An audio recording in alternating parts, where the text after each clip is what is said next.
frankly angry to learn of the MCC's failure to adequately secure this prisoner.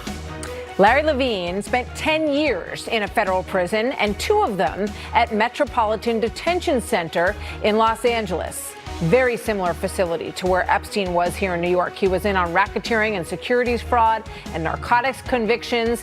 And just a month ago, on his Facebook page, Larry Levine, who you're about to hear from, wrote this. My prediction on Jeff Epstein? He knows too much about too many people, including Trump. He'll end up dead in prison before he can talk.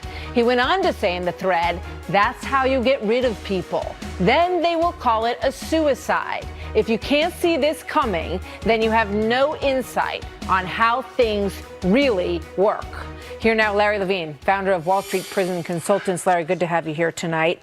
This is such a just shocking story. It's good to have you with us. So how do you think this happened, and how did you predict it so clearly? Well, the guy knew too much about too many people. He could implicate a sitting president, a former president, members of the royal family. People that know too much and can cause a lot of havoc, they disappear usually, but this guy's sitting in a high security cell. But I want to debunk a conspiracy theory that's going around where people are blaming President Trump, they're blaming President Clinton. Look, they all knew this guy was a pedophile, that he was involved in shady things. They could have killed him at any time over the years.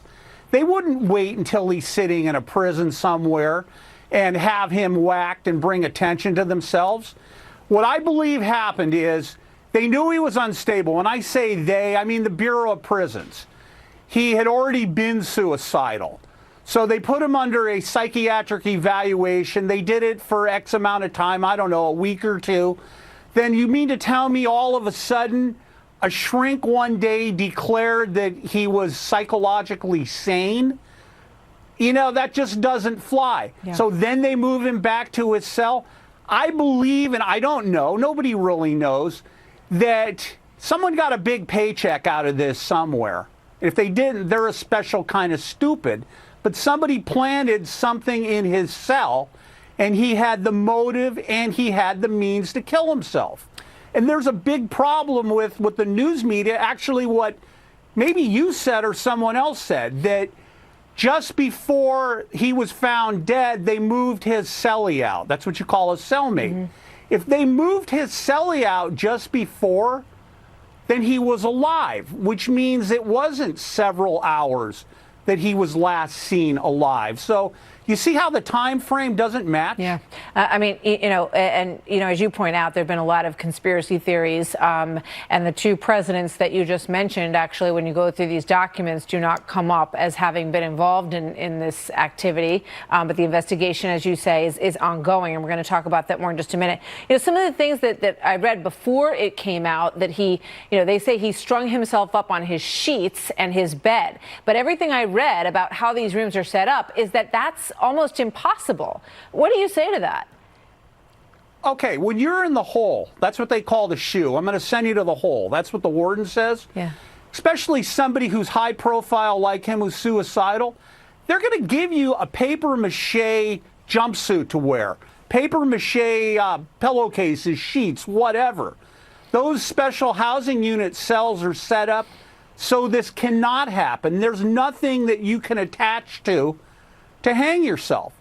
So any kind of reports that may be coming out of that institution are whitewashed. And if you look at the staff in a special housing unit, especially that one, there's like 80 inmates that are in there. You've got 2, maybe 3 staff members.